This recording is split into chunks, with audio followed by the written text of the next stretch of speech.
Assalamualaikum warahmatullahi wabarakatuh.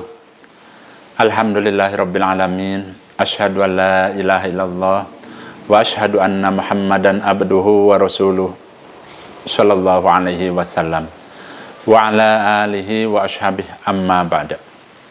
Bapak Ibu yang dirahmati Allah, calon-calon tamunya Allah. Sebelum saya menyampaikan beberapa hal, Bapak Ibu, di sini saya menyampaikan info ya. Jadi kemarin siang itu saya kedatangan dua orang tamu, ibu-ibu. Beliau ini dulu pernah menyampaikan beberapa hal mengenai umroh, bahwa dia minta petunjuk ya. Yang pertama minta ditunjukkan sekiranya ya, travel yang amanah. Yang keduanya juga insya Allah dia ingin sekali dibimbing umrohnya oleh saya ya. Jadi kemarin siang beliau silaturahim ke kediaman saya. Alhamdulillah akhirnya ya, saya banyak memberikan beberapa informasi kelengkapan ibadah umrohnya. Kemudian juga langsung beliau saya antarkan ya, ke tempat sahabat saya, karena sahabat saya ini sebagai pengelola langsung ya, istrinya itu juga sebagai manajernya langsung travel umroh namanya ICT. Jadi alhamdulillah juga ya, ibu ini memilih beberapa paket. Dari beberapa paket pilihan itu ternyata yang dipilih adalah umroh di bulan Ramadan yang 9 hari, yaitu waktunya di awal Ramadan. Kemudian bagaimana Pak, umpama saya ingin umroh bareng dengan saya, umpamanya boleh. Nanti silahkan tulis saja di kolom komentar namanya, kemudian tempat tinggalnya, nomor HP-nya, insya Allah nanti berlanjut komunikasi lewat WA ya. Boleh tanya-tanya ke saya dan lain sebagainya ya. Saya di sini hanya merekomendasikan, umpama kan ada kesulitan, di mana kesulitannya umpama travel umrohnya, umpama cara memilihnya, kemudian manasiknya, doa-doanya. Nah, disinilah saya niatkan Bapak Ibu. Saya niatkan, saya ini niatnya cari pahala. Nah, kemudian juga saya ingin ya, agar pahala ilmu yang saya miliki ya, itu bisa bermanfaat untuk banyak orang, terutama untuk orang yang akan melaksanakan ibadah haji dan umroh. Sehingga dari situ saya berharap Allah akan memberikan pahala yang besar, pahala jariah buat saya dan keluarga. Itu tujuan utama saya seperti itu. Nah, kemudian di sini saya lanjutkan Bapak Ibu. Jadi di sini saya akan menjelaskan keutamanya orang yang melaksanakan ibadah umroh, termasuk ibadah umroh di bulan Ramadan. Ada dalam beberapa hadis diterangkan Bapak Ibu. Hanya saja di sini saya akan menjelaskan kurang lebih sekitar 9 hadis, dan juga nanti ditambah beberapa hadis mengenai praktek dan pahala orang yang umroh di bulan Ramadan. Hanya saja saya tidak akan bacakan hadisnya, karena kalau saya bacakan hadis-hadisnya itu terlalu panjang Bapak Ibu ya. Mungkin bisa 1,5 jam. Jadi durasinya terlalu panjang. Baik Bapak Ibu, yang pertama ada dalam hadis Nasai, Nabi bersabda, tamunya Allah itu ada 3. Yang pertama yaitu Al-Ghazi, yaitu orang yang berperang. Maksudnya adalah orang yang berperang di fisabilillah, di jalan Allah. Yang kedua wal haju, yaitu orang yang haji. Kemudian yang ketiga wal mu'tamir, yaitu orang yang melaksanakan ibadah umroh. Berarti Bapak Ibu yang akan melaksanakan ibadah umroh itu merupakan tamu-tamu kehormatan Allah. Diterangkan dalam hadis lain, tamu-tamunya Allah ini dipanggil oleh Allah, kemudian mereka mendatanginya. Apabila mereka meminta kepada Allah, maka Allah akan memberi, Allah akan mengabulkan. Nah, itu diantara keutamaan orang yang melaksanakan ibadah umroh. Berarti nanti Bapak Ibu, pada saat Bapak Ibu berada di Tanah Suci, melaksanakan ibadah umroh, itu termasuk tamunya Allah, dan doa-doanya dikabulkan. Ya, seperti itu. Kemudian ada dalam hadis Nasai juga, Nabi bersabda, jihadnya orang yang sudah tua, anak kecil, orang yang lemah, dan perempuan, yaitu haji dan umroh. Ya, berarti umpama Bapak Ibu yang ingin melaksanakan ibadah umroh, termasuk orang yang sedang berjihad fi sabilillah. Pahalanya pol Bapak Ibu. Diterangkan dalam hadis lain Tirmidzi, ada dalam hadis Tirmidzi itu diterangkan Nabi bersabda, ya, mengikut sertakanlah kalian antara haji dan umroh. Maka sesungguhnya keduanya menghilangkan kefakiran, menghilangkan dosa, sebagaimana membersihkannya pandai besi pada karatnya besi, karatnya emas dan perak. Dan tidak ada balasan bagi haji mabrur pahala kecuali surga. Nah, berarti dengan adanya keterangan hadis ini Bapak Ibu, orang yang melaksanakan haji atau umroh, yang pertama, ya, Allah akan menghilangkan kefakirannya. Dipahami ya? Jangan takut Bapak Ibu. Ya, umpamanya Bapak Ibu mengeluarkan biaya yang besar. Contoh umpamanya ya, umroh di bulan Ramadan selama 30 hari umpamanya 50 juta. Itu kan besar. Satu orang 50 juta. Belum lagi umpamanya pesan kamar yang khusus, yang pribadi, yang privat umpama. Ya, insya Allah lebih dari itu harganya. Nah, tapi dengan adanya dalil ini Bapak Ibu, Allah akan mengganti Bapak Ibu. Ya. Jadi dihapus kefakirannya. Jangan khawatir. Ya. Diterangkan juga dalam hadis lain itu Allah akan mengganti semua. Ya, biaya yang dikeluarkannya Allah akan mengganti berlipat-lipat. Ya. Saya sendiri sudah buktikan Bapak Ibu. Untuk itu tidak usah dipikirkan, apalagi umpama Bapak Ibu berkecukupan, umpamanya harta banyak dan sebagainya, silahkan dimanfaatkan. Ingat, hidup ini hanya sekali. Ya. Tidak ada hidup dua kali.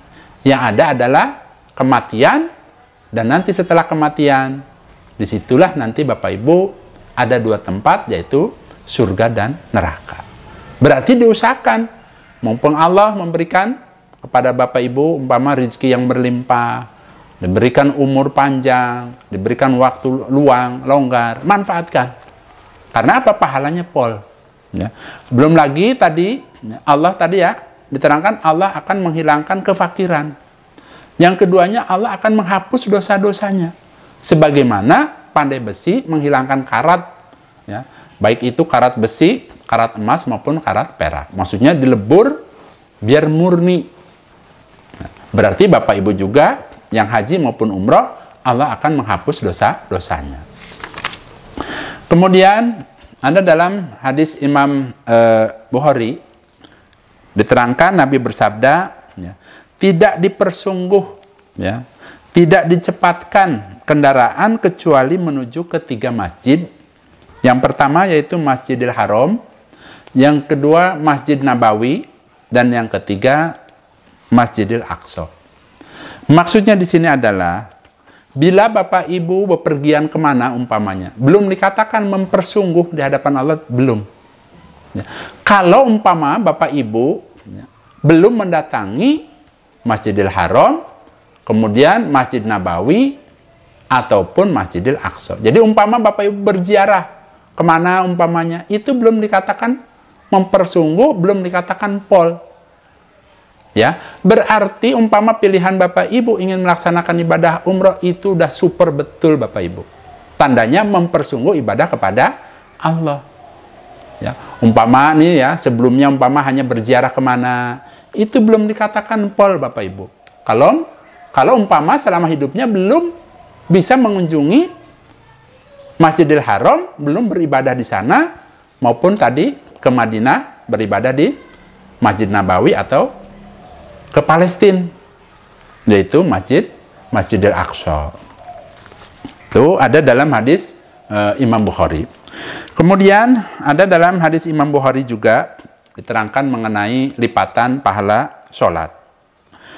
Nabi bersabda, sholat di dalam masjidku, maksudnya Masjid Nabawi yang ada di Madinah, itu lebih utama daripada 1000 sholat di tempat lain, kecuali di Masjidil Haram. Dan sholat di Masjidil Haram itu lebih utama 100.000 sholat dibanding masjid lain. Nah, itu berarti pol Bapak Ibu, apabila Bapak Ibu bisa melaksanakan ibadah, ya, terutama tadi ibadah sholat. Tadi dijelaskan ya, ini saya contohkan. Umpama Bapak Ibu sholat 1 rakaat di Masjidil Haram, itu kan pahalanya 100.000 lipatan. Dibandingkan umpama di tanah air Bapak Ibu 1 rakaat, berarti hanya mendapatkan 1 rakaat. Berarti 1 rakaat bandingannya dengan 100.000 rakaat. Umpama ingin membandingi Bapak Ibu, di tanah air ini terus sholat, umpama berhari-hari sholat, sunnah, sholat wajib, dan lain sebagainya. Umpama ada orang yang ibadah di tanah suci. Umpama ibadah sholatnya, kita ingin mengejar umpama pahala yang dia miliki, yang dia dapat, itu tidak akan terkejar Bapak Ibu. Ya, karena lipatannya begitu besar. Nah, itu termasuk yang kelima. Kemudian yang keenam, ada dalam hadis Tabrani diterangkan, sesungguhnya Allah ya, setiap hari dan setiap malamnya itu menurunkan 120 rahmat di Baitullah. Yang 60 rahmat untuk yang tawaf di Baitullah, yang 40 rahmat untuk yang sholat, dan 20 rahmat untuk yang memandang Ka'bah. Apabila Bapak Ibu melaksanakan ibadah umroh, kan nanti beribadah di tanah suci di Baitullah. Sering-seringlah datang ke masjid. Karena apa? Ya, jangan diem aja di hotel. Kita kan niatnya ingin ibadah, ingin memperbanyak pahala dari Allah. Ingat tadi ya, sehari semalam Allah itu menurunkan rahmatnya 120 rahmat. 60 rahmat bagi yang tawaf, 40 rahmat bagi orang yang sholat. Saya mah capek umpamanya hanya memandang Ka'bah saja. Ya itu tadi, pahalanya yaitu akan mendapatkan pahala 20 rahmat.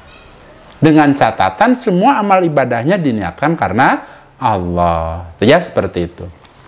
Insya Allah dari agen travelnya itu akan diadakan city tour, diantaranya mengunjungi tempat-tempat yang bersejarah.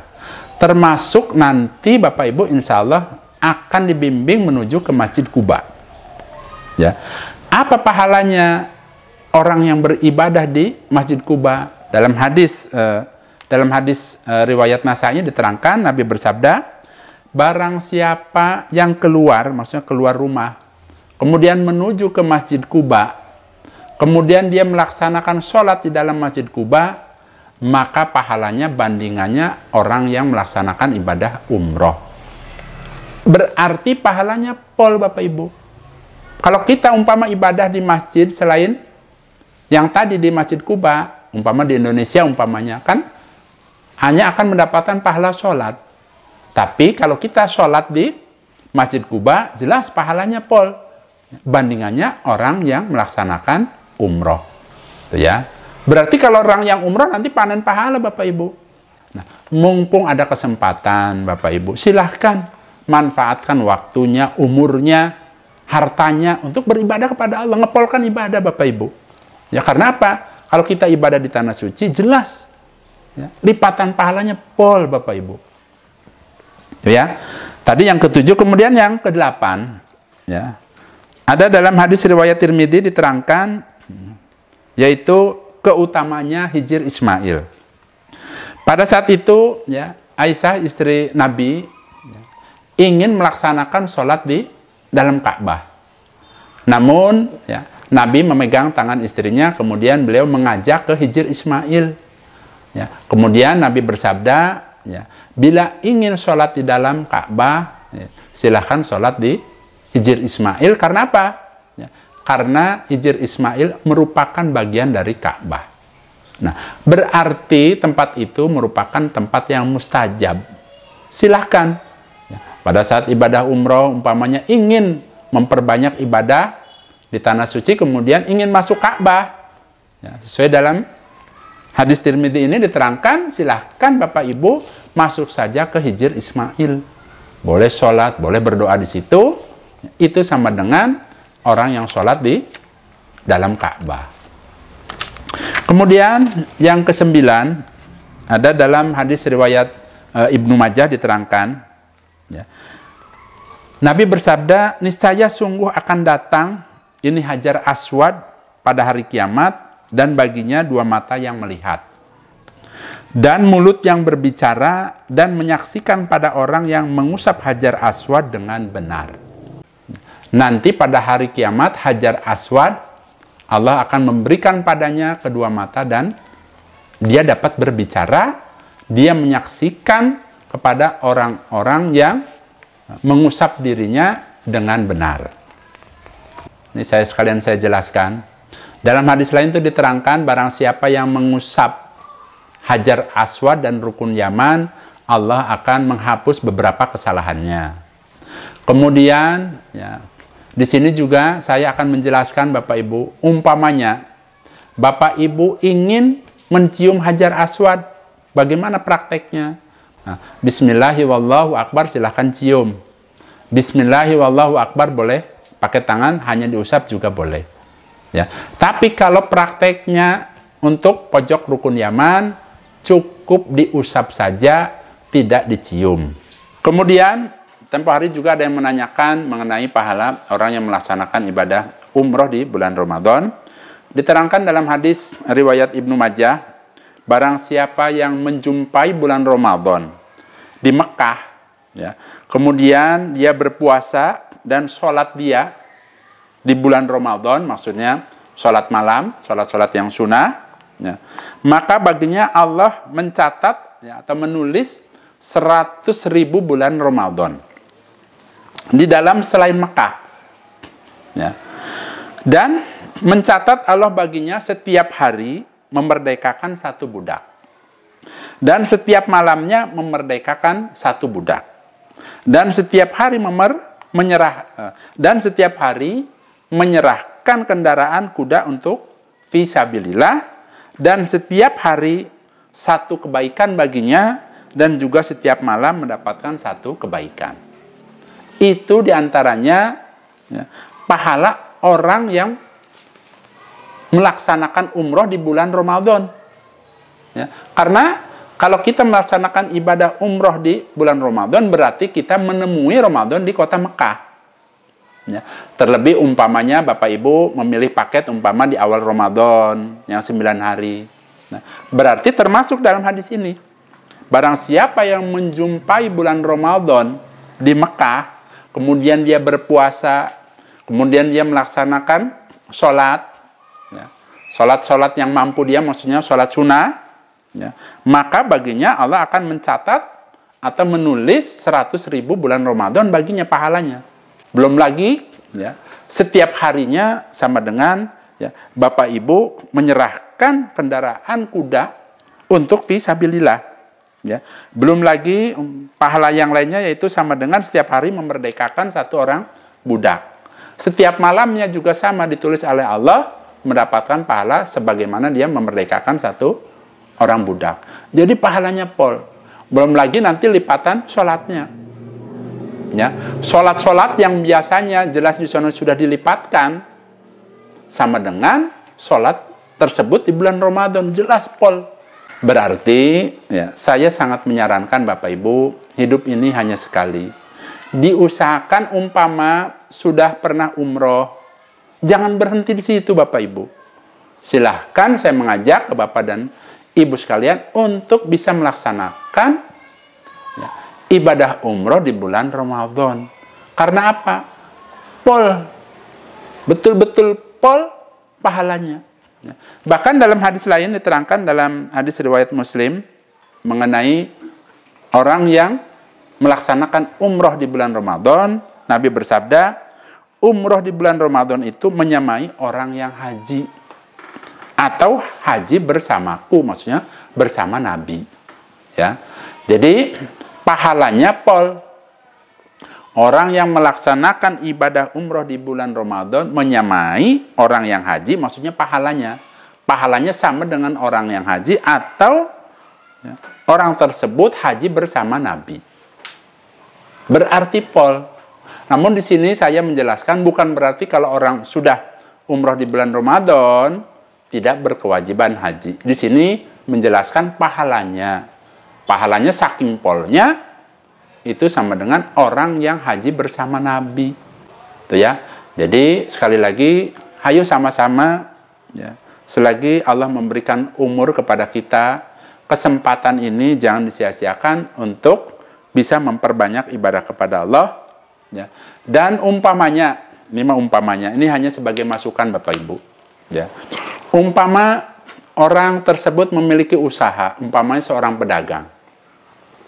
Itu kan biasanya di bulan Ramadan itu biasanya rame, ya. Baik itu umpama dagang makanan, dagang pakaian, dan lain sebagainya. Biasanya kalau di Indonesia ya, insya Allah pada hari menjelang hari raya itu, ya, perbisnisan, ya insya Allah ya, rame. Namun kalau kita mengingat, Bapak Ibu, itu kan urusan dunia ya. Kalau kita mengingat ya memang sayang. Tapi kalau kita ingatnya seperti itu terus, akhirnya yang ada nanti penyesalan di hari terakhirnya dia mengalami kematian. Dia akan menyesal, kenapa saya itu terus ngurusin dunia. Ya. Jadi dengan adanya nasihat ini Bapak Ibu, ya, betul memang ya di bulan Ramadan ini bisnis lagi kencang-kencangnya, umpama orang yang jualan lagi kencang-kencangnya. Ya silahkan tinggalkan sejenak Bapak Ibu untuk mempersungguh ibadah kepada Allah dengan cara tadi. Silahkan berumrah di bulan Ramadan. Dunia ini tidak ada habisnya Bapak Ibu, terkecuali nanti habisnya setelah Bapak Ibu menemui kematian. Ya, berarti rezekinya sudah habis, yang ada kematian, sedangkan setelah kematian, ya, yang ada itu adalah surga dan neraka. Kalau Bapak Ibu beruntung, tadinya mau menyempat-nyempatkan ibadah kepada Allah, mau mengumpulkan banyak pahala, ya, sebagai bekal di akhirat, itu termasuk orang yang beruntung bisa masuk ke dalam surga. Itu ya. Jadi seperti itu, mudah-mudahan apa yang saya sampaikan secara singkat ini bisa bermanfaat dan bisa menggugah kepada siapa saja untuk memperbanyak ibadah kepada Allah, diantaranya tadi haji dan umroh. Nah, saya rasa itu saja Bapak Ibu. Bila mana ada yang perlu ditanyakan, monggo silahkan tanyakan di kolom komentar. Kemudian, umpama ada yang berminat ingin melaksanakan ibadah umroh di bulan Ramadan, kemudian minta bimbingan dari saya, silahkan daftarkan saja di kolom komentar, minta alamat, kemudian juga nomor handphonenya, kemudian juga minta ditunjukkan travel mana yang kira-kiranya amanah, insya Allah saya akan rekomendasikan. Ya. Di samping itu juga Bapak Ibu, umpamanya Bapak Ibu ya, masih ragu-ragu dalam artian saya ini kan belum punya persiapan dan sebagainya, justru saat-saat inilah, ya, waktu-waktu inilah masih panjang kalau umpama ingin melaksanakan ibadah umroh di bulan Ramadan. Masih ada sekitar 3 bulan untuk persiapan. Itu ya. Alhamdulillah, jazakumullahu khairan. Mudah-mudahan apa yang saya sampaikan ini ya, bermanfaat, khususnya bagi Bapak Ibu yang ingin melaksanakan ibadah umroh, dan juga tentunya bermanfaat buat saya dan keluarga. Mudah-mudahan dengan adanya nasihat ini, Allah memberikan pahala yang besar, yaitu pahala jariah buat saya dan keluarga. Saya rasa itu saja Bapak Ibu, saya pamit. Alhamdulillah, jazakumullahu khairan. Wassalamualaikum warahmatullahi wabarakatuh.